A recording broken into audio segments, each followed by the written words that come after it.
Perfecto.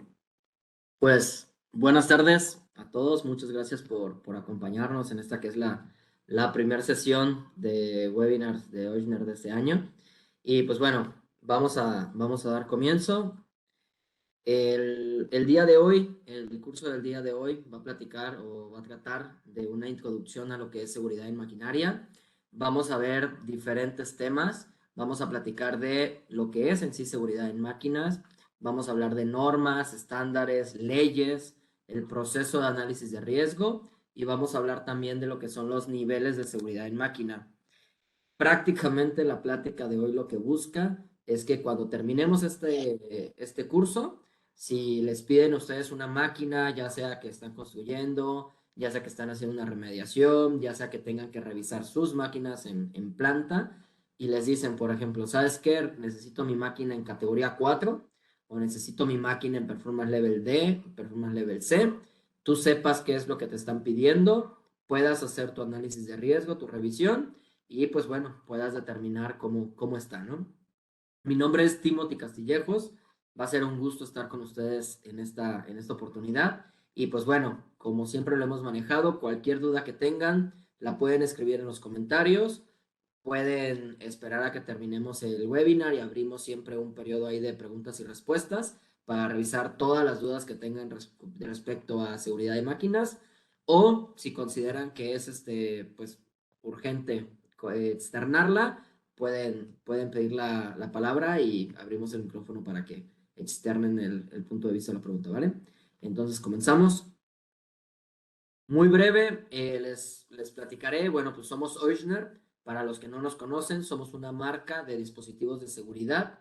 Nos enfocamos en tecnologías de seguridad para la industria, para las máquinas y trabajamos en una gran variedad de sectores en el mundo, ¿no? Estamos en automotriz, mecánica, alimentos, etcétera. Las gamas de productos que manejamos giran alrededor de los que ven ahorita en su pantalla. Dispositivos de interruptores de puerta, cortinas de luz, controladores, PLC, relevador, paros de emergencia, entre otros. Y pues bueno, lo que estamos buscando es dar todo un soporte técnico integral en el cual podamos ayudarles a evaluar sus proyectos, sus máquinas, darles asesoría técnica de dispositivos, de conexiones, resolución de fallas. Y en esta ocasión estamos en la parte de asesoría normativa. Entonces, el día de hoy lo que se trata es de compartirles toda la información que se pueda, resolver las dudas que tengan en función de asesorarlos normativamente en este tema. Entonces empezamos. Seguridad industrial. Cuando nos hablan de seguridad industrial, algo que siempre decimos es que existen muchos sectores y muy amplios todos, ¿ok? Entonces, para encajar un poco en qué parte de seguridad industrial vamos a estar trabajando, vamos a hablar de las siguientes temas o partes, ¿no? Por un lado, se habla de sistema de control seguro. ¿Qué quiere decir? Para mi punto de vista es lo más importante de la seguridad en planta, es que la máquina sea segura en sí. ¿Ok? Ahorita al final voy a platicar por qué considero que es lo más importante. La parte de equipo de protección personal, buenas prácticas, todo esto. La parte de ergonomía, un entorno seguro para el usuario, que puede ir en función de ergonomía, puede ir en función de ruido, de temas que no sean tóxicos para el operador. Y toda la parte que es documentación de máquinas, señalización de peligros, hacer un protocolo de capacitación para el usuario, etcétera. Todo esto engloba lo que en el gremio solemos decirle que es seguridad funcional de maquinaria. Ahora, yo les comentaba que para mí la parte del sistema de control seguro es lo más importante por una razón. El sistema de control seguro es hacer la máquina segura en sí misma, ¿ok? Es no recaer en si un operador se pone o no su equipo de seguridad, es no recaer en si el equipo de seguridad va a ser suficiente, adecuado o no, es hacer la máquina segura en sí. A veces nos toca como auditores o como asesores ir a plantas y que nos digan, pues este operador, por ejemplo, siempre tiene que tener los lentes puestos porque esta máquina expulsa muchas rebadas proyectadas a muy alta velocidad y muy peligrosas, ¿no? Y la solución son los lentes. Bueno, pues muchas veces ahí lo que se busca es, oye, ¿hay forma de hacer la máquina segura en sí? No está mal que el operador se ponga los lentes, qué bueno, es adicional, pero si logramos hacer la máquina segura en sí misma, no vamos a depender de que el operador se ponga o no se ponga los lentes, ¿no? O sea, busquemos hacer, en medida de lo posible, máquinas seguras desde su control, desde su diseño, ¿va? Para que no dependamos de que el operador se ponga o no se ponga unos lentes. Ahora, todo esto lo vamos a ver, para hacerlo un tema concreto, lo vamos a ver desde dos panoramas muy importantes, que uno es las legislaciones o leyes, qué dice la ley respecto a esto, y la otra es los estándares o normas, o sea, qué normas, qué estándares hay para hacer esto. ¿Okay? Entonces, no son comentarios basados en temas meramente empíricos, hay legislaciones, hay estándares, hay normativas, ¿no? Detrás de todo ello, hay bibliografía. Entonces empezamos con la parte de legislaciones. ¿Qué se dice en el mundo en torno a la seguridad? Bueno, quienes están encargados de regular la seguridad en máquina en Europa y en Estados Unidos son por un lado el Machinery Directive o la Directiva Europea de Maquinaria y por el otro lado en Estados Unidos las OSHAs. ¿Okay? ¿Y qué sucede en México? Pues en México recae la gestión o la parte normal, el estándar, vamos a llamarlo así, o la ley más bien, de seguridad en México recae en la NOM, en este caso en la NOM 004. Ahora, la legislación o la ley, ¿qué es? Bueno, punto número uno, tienen validez nacional. ¿Okay? Entonces, la NOM, por ejemplo, es la ley que aplica para México. Si yo voy a hacer una máquina para otro país, pues tendré que acatar las leyes de otro país. Son de cumplimiento obligatorio. Aquí no hay pregunta. ¿Okay? Aquí es, cumplimos la ley porque es obligatorio. Te solicitará lo que se debe lograr. Que la ley lo que te va a decir es tú tienes que hacer una máquina segura.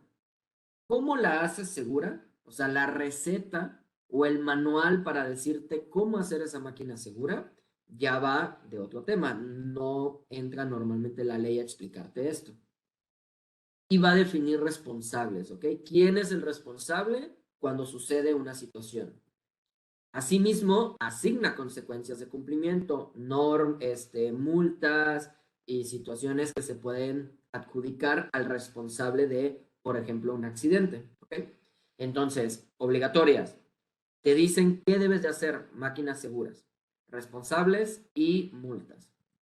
En México, por ejemplo, ya dijimos, es la NOM 004, que está a cargo de la Secretaría del Trabajo y Prevención Social, y esta secretaría rige la seguridad y salud en el trabajo mediante 4 normas o leyes, vamos a llamarlo así, que es la del Trabajo Federal de Metrología y Normalización, el Reglamento Federal de Seguridad y Salud en el Trabajo y todo un gremio o todo un conjunto de normas oficiales mexicanas. ¿Okay?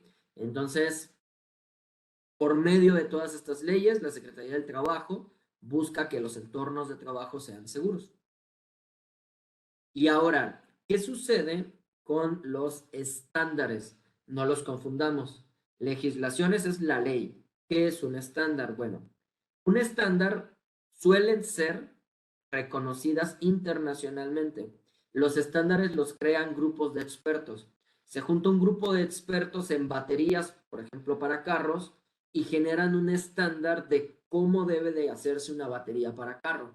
Si bien no es una ley, muchas veces el país adopta este estándar y dice, ok, vas a hacer baterías para carros, tienes que seguir este estándar. O si sigues este estándar, estás en cumplimiento con la ley, ¿va? Son recomendaciones, es lo que les decía. La ley es la obligatoria. El estándar es las recomendaciones de un grupo de expertos que dicen cómo se deben hacer las cosas en base a estudios y experiencias. Brinda cómo lograr los requerimientos. Igual, platicábamos que la ley te va a decir, la máquina debe ser segura, pero no te va a decir si el paro de emergencia lo puedes poner a 1 metro, a 2 metros, a 30 centímetros del suelo. La máquina debe ser segura. Ahora bien, tal vez si vas a tener el estándar de paros de emergencia, en este caso ISO 13850, que te va a decir, ok, el paro de emergencia debe ser botón tipo hongo rojo, fondo amarillo, recomendable sin carcasas, etcétera, ¿no? Entonces el estándar sí ya te va a dar los detalles o la receta de dónde ponerlo, cómo ponerlo, dónde usarlo, cuántos usar, etcétera. Y lo generan grupos de expertos y puede haber más de un estándar para un tema, eso es importante. Tal vez tenemos el estándar ISO para paros de emergencia y tal vez tenemos algún otro estándar de otro grupo de expertos para paros de emergencia, ¿ok? Muchas veces los países tienen normas, por ejemplo en Europa, que se les llaman armonizadas, que quiere decir, si cumples esta, cumples con la ley en este país, ¿va? Ya hay definidas. En el tema de los estándares, alrededor del mundo hay diferentes grupos de expertos que hacen estándares de diferentes temas de la industria y estos estándares se van a clasificar en tres niveles, A, B y C. Los del tipo A van a ser estándares generales que van a aplicar para la gran mayoría de máquinas. Por ejemplo, el estándar del que vamos a hablar al rato, el estándar de análisis de riesgo, que es la ISO 12100. Es general para todas las máquinas. Con este estándar hacemos un análisis de riesgo. Los tipo B ya son un poco más específicos. Estos, por ejemplo, los B1 nos hablan de aspectos generales de algo en particular. Ok, continuamos. Entonces, luego, en la parte de las B2 está lo que son los equipos, la parte de equipos de seguridad. Y aquí ya hay norma B2 para paros de emergencia, mandos bimanuales, para interlocks, etcétera. Es específica. Adelante vamos a ver un poquito de esto. Y de ahí tenemos las máquinas específicas, que son las normas tipo C, y que ya vamos a hablar, por ejemplo, de la norma de prensas mecánicas, la norma de celdas robóticas, la norma de máquinas de embalaje, etcétera, ¿ok? Ya son normas específicas de una máquina en particular. Ahorita vamos a pasar a la parte de 12100, que es la parte de análisis de riesgo, que es donde ustedes podrían empezar si les dicen, oye, mi máquina es segura, o si les dicen, oye, mi máquina alcanza este nivel de seguridad, o si te piden que alcances un nivel de seguridad, lo primero que deberías de hacer es un análisis de riesgo. Para este análisis de riesgo, consideremos una aplicación en la que tienes un robot que está haciendo un trabajo, ¿ok? El análisis de riesgo nos va a pedir que primero determinemos límites de máquina. ¿Qué quiere decir? De qué parte de la máquina o completa una máquina o una línea voy a hacer el análisis de riesgo. Es delimitar cuál es la parte que voy a analizar. Luego identificamos peligros. Aquí a lo que se refiere es hacer un listado de todos los peligros que podamos encontrar para el operador o inclusive para la máquina o el proceso, que pueden ser peligros térmicos, mecánicos, golpes, quemaduras, pueden ser pensamientos, etcétera, ¿no? Por ejemplo, peligros para la visión, para los oídos, etcétera. Y una vez que tenemos nuestro listado de peligros, ahora lo que tenemos que hacer es un paso que es estimar y evaluar el riesgo de estos peligros. ¿Por qué? Porque tal vez tú tienes un peligro, que un peligro puede ser que el robot me golpee, pero el riesgo asociado a ese peligro es muy bajo. ¿Por qué? Porque quizá el robot está resguardado, porque es automático, porque no tengo por qué meterme, porque ya tiene implementaciones de seguridad y el riesgo es muy, muy, muy bajo. Entonces, ahí hay un peligro, pero no hay que hacerle nada porque ya está mitigado el riesgo. En cambio, tal vez hay otros peligros que tienen un riesgo muy alto. A ellos sí hay que atacarlos. Entonces, para esto, podemos utilizar una de las metodologías que se usa a nivel mundial, es la metodología del HRN.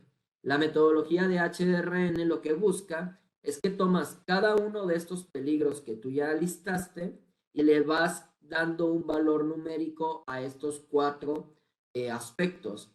Frecuencia de exposición a ese peligro, severidad de la lesión que te puede hacer, probabilidad de ocurrencia y números de personas que trabajan con ese peligro. Una vez que ya estimaste el valor de cada uno de ellos, multiplicas los valores y esta tablita te va a decir cuál es la acción que debes de tomar o cuál es la clasificación del riesgo que tienes, que puede ir desde despreciable, no es necesario que hagas nada o etiquetación o ese tipo de cosas son suficientes, hasta muy alto, inaceptable. Hay que parar la máquina inmediatamente y hacer mitigaciones de seguridad. Entonces, regresando un poco al ejercicio que estábamos viendo, tenemos nuestra aplicación, tienes el listado de los peligros que detectaste, que aquí digo, estamos tomando 5 nada más, y vas cargando el valor de severidad, frecuencia, probabilidad y personas que interfieren en esta actividad, ¿no? Es muy importante que esto lo hagamos en todas las acciones o tareas de la máquina, no solo para el operador, para las tareas de mantenimiento, de limpieza, de recambios, etcétera. Y una vez que ya cargué los valores y que multiplico cada uno de estos valores, lo que va a suceder es que vamos a tener algo así. Vamos a tener un resultado numérico y aquí le estamos poniendo un color, por ejemplo, verde, amarillo, rojo, de acuerdo al valor que salió. Los que tenemos en verde, por ejemplo, son aceptables. La norma nos dice, ok, puedes ir adelante con ellos. Los que están en amarillo, pues nos pide que tomemos acciones. Y el que esté en rojo, definitivamente nos dice, hay que remediarlo urgentemente, ¿no? Entonces, ahora sí, ya tenemos un listado de peligros, ya tenemos un panorama de qué tan crítico es cada uno de estos peligros y nos haríamos la siguiente pregunta. ¿Esta máquina es segura? Pues en este punto no, porque tenemos esos puntos amarillos y rojos. Entonces nos dice, ok, vamos a hacer una reducción del riesgo. Vamos a tomar medidas para reducir el riesgo en esta aplicación. Y nos pide que hagamos 3 pasos. El primero, buenas prácticas, funciones de seguridad. El segundo, temas de información. ¿Ok? Entonces, el primero, buenas prácticas de ingeniería. ¿Qué pueden ser buenas prácticas de ingeniería? Distancias seguras, principios de ergonomía, resistencia mecánica, geometrías peligrosas, capacidades limitadas o temas de medio ambiente. Bueno, les explico cómo funciona esto. Imaginemos que en el ejercicio uno de los peligros era golpe del robot. Y nosotros lo que tomamos para valorar el nivel de riesgo es severidad de la lesión, frecuencia y probabilidad de evitarlo. Entonces, pensemos que tiene un valor alto porque si el robot se mueve, me puede pegar y me puede presionar contra la guarda. Entonces, es una lesión muy grave. Pero yo veo mi distancia y abro más la guarda, abro más el radio, el perímetro de la guarda, y entonces el robot ya no me va a pegar contra la guarda. Tal vez el robot solo me va a empujar y tal vez tiene sensores o lo que sea que lo va a hacer que se pare, ¿no? Entonces, no es la misma severidad de lesión de un robot que te atrapa o te aplasta contra una pared que un robot que te empuja. Y entonces tal vez ahí ya bajó tantito la severidad y vuelves a hacer el cálculo. La resistencia mecánica, tal vez vas a levantar un producto con una cadena y el riesgo es que se rompa la cadena y caiga el producto. Bueno, hay una norma que te ayuda a dimensionar los materiales para el tema de carga y si sobredimensionas la cadena, pues la probabilidad de ocurrencia de eso baja también.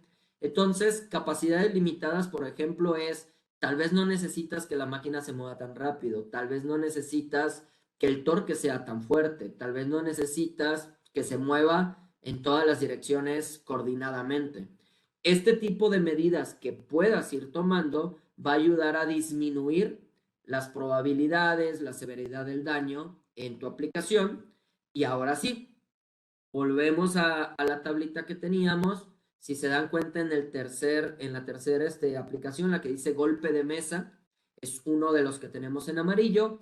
Y pensemos que ahí tomamos medidas como las anteriores y dijimos, ok, la severidad ya bajó de 4 a 2. Quizá porque abrimos el radio del perímetro de las guardas. Y la probabilidad de ocurrencia la bajamos de 1.5 a 1, porque y tomamos alguna medida, por ejemplo, el tema mecánico, ¿no? Entonces la probabilidad bajó. Si hacemos ahora nuevamente el cálculo, pero ya no con 4, sino con 2, ya no con 1.5, sino con 1, el cálculo pasaría a estar así. Ya en golpe de mesa, el resultado bajó a 16. Entonces ya es aceptable por las medidas que tomé. Pensemos que en los dos de arriba, el que está de amarillo y rojo, pues no se pudieron tomar medidas o no ayudaron de nada. Entonces ahora paso al segundo punto. Si con buenas prácticas no pudiste mitigar todos los riesgos, ahora vamos a instalar dispositivos de seguridad o hacer funciones de seguridad.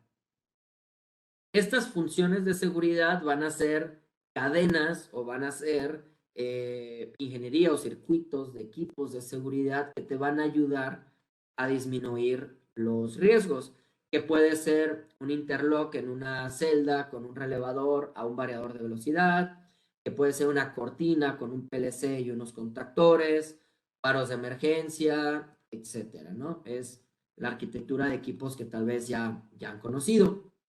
Y muy importante, cuando vayamos a instalar equipos de seguridad, ¿sí?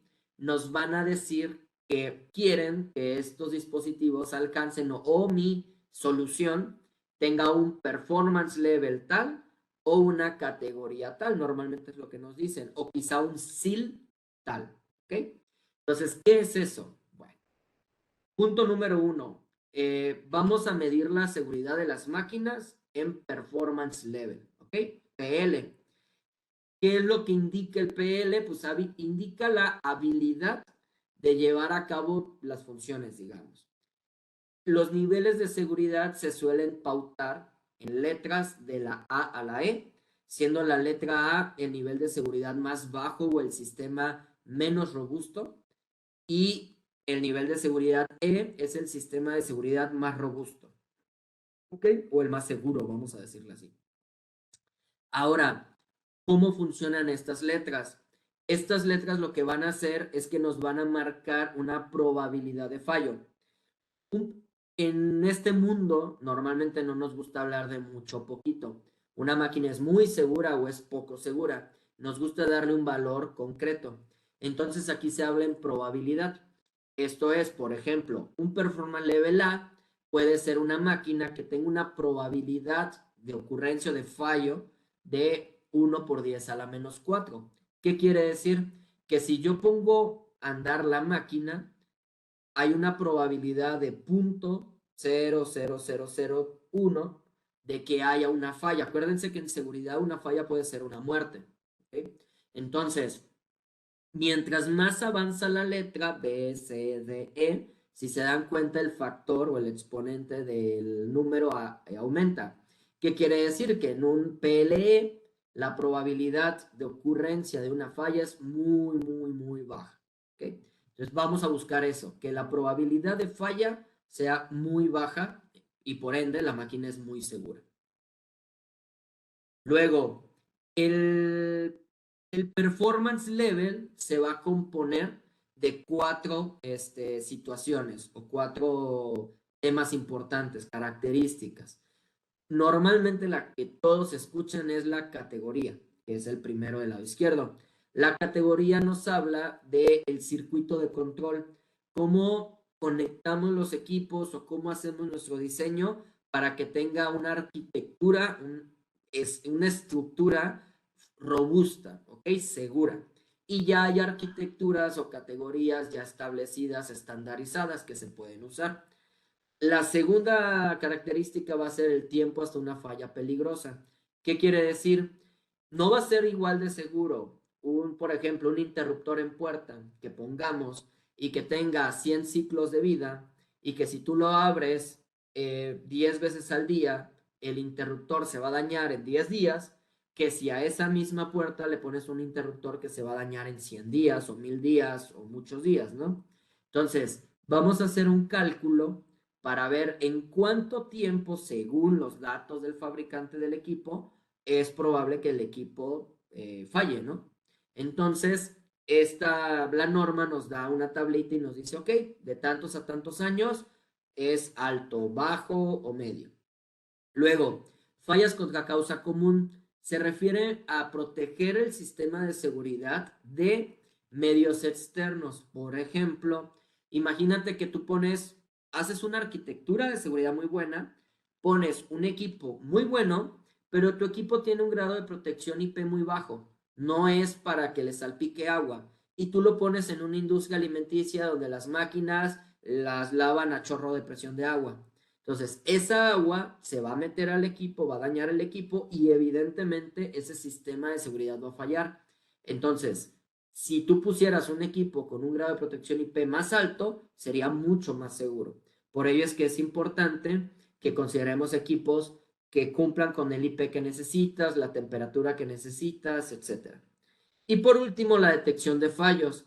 A lo que se refiere aquí es que por fichas técnicas y estándares podemos determinar qué porcentaje de los fallos va a detectar tu función de seguridad. Y también hay parámetros que dicen, ok, si detectas el 90% es tal vez medio bajo, si detectas el 99% es alto, el 60% es muy bajo, ¿no? Entonces, son las cuatro características que se ven. Ahora, normalmente, anteriormente había otra norma que solo se basaba en categorías y todavía hay mucha gente en la industria que se suele basar solo en categorías. Oye, ¿sabes qué? Hazme mi máquina en categoría 4, ¿no? Pero ahorita ya hablamos de performance level porque nos damos cuenta que los otros aspectos son muy importantes y la nueva 13849 ya te habla de ello, ¿no? No solo es la categoría, el resto también es muy importante. Entonces, ya que tengo este contexto y que digo, ok, voy a instalar equipos de seguridad para mitigar el riesgo en esos dos peligros que me quedan todavía abiertos, ¿no? Decíamos, el golpe del robot y el atrapamiento. Entonces, ¿qué va a pasar? Oye, pero ¿qué equipos puedo poner? Bueno, pues primero veamos qué nivel o qué performance level necesitas. Y para ello vamos a utilizar esta gráfica o árbol de decisiones que está del lado derecho. Y nos vamos a ir haciendo preguntas en base a severidad de la lesión, frecuencia y si el daño es evitable o no. Entonces, por ejemplo, empezamos con el primero, el rojo. Pensemos que decimos severidad de la lesión del robot, ¿no? De esa aplicación que estamos analizando. No es irreversible, me puede fracturar un dedo o una mano o me puede mutilar. Entonces la severidad es muy alta. Elegimos S2 hacia abajo. Frecuencia de exposición, nombre, es que cada ciclo mi operador convive con el robot y cada ciclo es de 15 segundos, 20 segundos, un minuto. Es una frecuencia muy alta, le damos para abajo. F2 hacia el lado más riesgoso.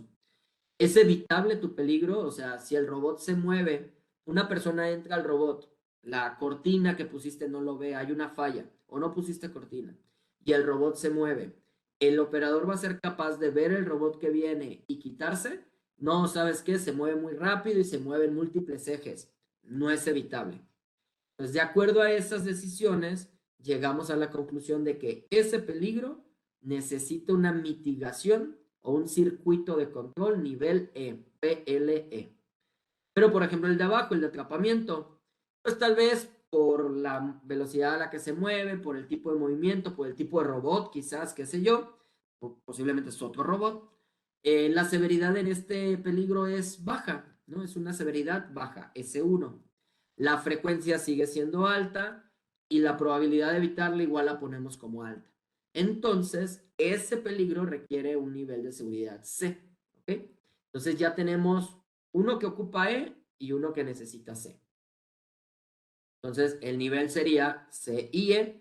Y ahora sí, hablábamos que el performance level se conformaba de categoría y tres cosas más, ¿no? Tiempo hasta falla, cuánto tiempo de vida útil va a tener el sistema, cobertura de diagnóstico y medidas contra fallas de causa externa o común. Ahora mi pregunta sería, oye, ¿cómo relaciono eso de los performance con la categoría? Pues para eso tenemos esta tabla. Esta tabla te pone en el lado vertical los performance level que quieres alcanzar y en el lado horizontal te pone las categorías y los diagnósticos, y también por ahí en la tabla suele salir el MTTF que necesitas. Entonces ahora sí tú vas a decidir, oye, ¿sabes qué? Quiero alcanzar un performance level E.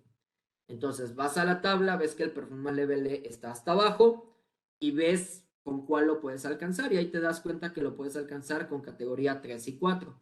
Ya tú decides cuál quieres tomar. Oye, quiero alcanzar un performance level A, pues ya ves con qué categoría y así, ¿no?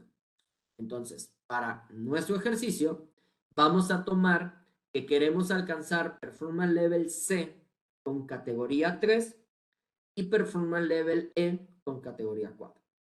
Entonces, ¿qué es una categoría 3? Y es lo que les decía. Las categorías es la forma más fácil de, digamos, asegurar el cumplimiento de la seguridad. ¿Por qué? Porque ya son modelos prearmados, que ya te dicen, ok, si tú pones esto, esto y esto, es una categoría 3. Si tú pones esto y esto y esto, es una categoría 4. Entonces, por ejemplo, para que se den una idea de cómo funciona, la categoría 3 es un sistema de doble canal, ¿vale? Vamos a tener, por ejemplo, en este caso, un interlock que tiene un doble canal eléctrico. Estamos utilizando sus dos contactos eléctricos que van a llegar a un relevador de seguridad, y ese relevador va a ser doble canal que puede alcanzar una categoría 3, y de ahí vamos a salir a un par de contactores que van a energizar o desenergizar un motor, que ese par de contactores o ese contactor de seguridad va a tener un doble canal y va a parar el motor. El tema de doble canal a lo que nos referimos es que no confíes toda la seguridad o la vida a un solo canal o a una sola situación, una sola señal. Imagínate que tú tienes un interruptor en puerta que tiene un contacto, y cuando se cierra ese contacto o cuando se abre ese contacto, la máquina debe parar. Y por algo ese contacto falla y se queda pegado. Abres la puerta, el contacto se quedó pegado, no abrió, pero tú abriste la puerta, te metiste y la máquina pues ya te pegó, ¿no? Entonces lo que hacemos es llevar dos señales siempre, para que si un contacto se queda pegado, el otro contacto lo detecte y pare la máquina, ¿no? Tendrían que pegarse los dos contactos al mismo tiempo para que entonces fallara el sistema, cosa que es muy poco probable, ¿ok? Y entonces, con este armado eléctrico, digamos, tú armas la categoría 3, checas el tema del MTTF, o sea, checas que la vida útil de tu equipo alcance los suficientes años que la norma pide, las medidas contra causas de Common Cause Failure, el que dice CCF, fallas de causa común, checas que el equipo tenga un grado de protección IP adecuado para la aplicación, checas que esté bien cableado, checas que la temperatura sea la adecuada, etcétera. Y la parte del diagnostic coverage o la cobertura de diagnóstico también la sacamos en base a algunas tablas y ya está un poco estandarizada la solución, ¿no? Eso sería, por ejemplo, una solución ya prefabricada para una categoría 3. Y luego, por ejemplo, si queremos una categoría 4 para la mitigación del ejemplo de abajo, el azul, pues ahí tal vez podemos meter un interruptor de seguridad de radiofrecuencia. El interruptor de seguridad de radiofrecuencia ya nos da un par de señales seguras o SSDs que llegan al relevador, que van a los contactores, que hay una retroalimentación y que ya nos van a dar el máximo nivel de seguridad necesario. De hecho, la diferencia real entre una categoría 3 y una categoría 4 muchas veces es esta parte del que dice DC, el diagnóstico coverage, y es muchas veces la diferencia de tecnología que se usa o de sensado que se usa para detectar que todo se esté haciendo bien. Digo, ya es un tema por ahí bastante extenso, pero lo que les quiero dar a entender es que ya hay categorías prefabricadas para temas eléctricos, neumáticos, mecánicos, etcétera. Y si tú sigues esas categorías, es la forma fácil de demostrar que estás alcanzando un cierto nivel de seguridad. Entonces, ya definiste qué equipos quieres, ya viste que el circuito de seguridad que vas a hacer, eléctrico, ya viste el performance level que va a alcanzar. Es muy importante que tomemos en cuenta las normas B2. cuando veíamos el triángulo de las normas, los niveles de las normas, hablábamos que las B2 son las normas específicas de equipos de seguridad. Y en estas B2 vamos a tener, por ejemplo, si tú vas a instalar interruptores en puerta o interlocks, hay que tener en cuenta la ISO 14119, que te va a decir lo que debes de considerar: fuerzas de bloqueo, dónde instalarlas, distancia segura, tipos de montaje, etcétera. Paros de emergencia 13850 te va a decir igual dónde instalarlos, cómo instalarlos, qué requerimientos debe tener el pulsador, etcétera. Entonces vamos a tener normas tipo B2 para cada equipo de seguridad para que la instalación también sea la adecuada. Regresamos al ejercicio. Acuérdense que todavía traíamos dos peligros que tenían amarillo y verde en la tabla. Pensemos que ya instalamos los equipos de seguridad. La severidad y la frecuencia sigue siendo la misma, pero ya le pegamos al dato de la probabilidad. Como ya instalé unas cortinas, la probabilidad de que ocurra el accidente bajó mucho. Como ya instalé un interlock en la puerta, la probabilidad bajó mucho. Y ahora sí, haciendo el cálculo con estas nuevas probabilidades, ya tendríamos todos nuestros peligros de color verde. Y ahora sí, aún que ya tenemos todo en verde, es importante considerar el último paso, que es la parte de información. Este último paso a lo que se va a referir es a todo lo que es etiquetado en máquinas, señales de seguridad, procedimientos, capacitación de procedimientos en máquinas, candadeos, capacitación de equipo de seguridad, uso de equipo de seguridad, buenas prácticas en el uso de las máquinas, capacitación de uso de maquinaria, etcétera, ¿no? Entonces, esta es la parte de información para la máquina en sí. Y ahora sí, ya que tenemos todos los peligros en verde y que ya pusimos toda la documentación y toda la información necesaria en la máquina, podríamos considerar que el sistema de control ya es seguro, que ya tanto la información para el equipo de protección personal ya la tiene el usuario, ya está bien redactada, ya está bien capacitada el usuario en cuanto a ello. Ya vimos temas de ergonomía, de que el entorno sea seguro, temas de máximo ruido, iluminación, etcétera. Y ya pusimos toda la documentación, señalización, capacitación necesaria. Entonces, una vez que todo esto sucede, la máquina puede decirse que es segura. Y pues bueno, es parte de lo que deberíamos llevar a cabo para que aseguremos que la máquina vaya a cumplir con los niveles de seguridad requeridos. ¿Ok?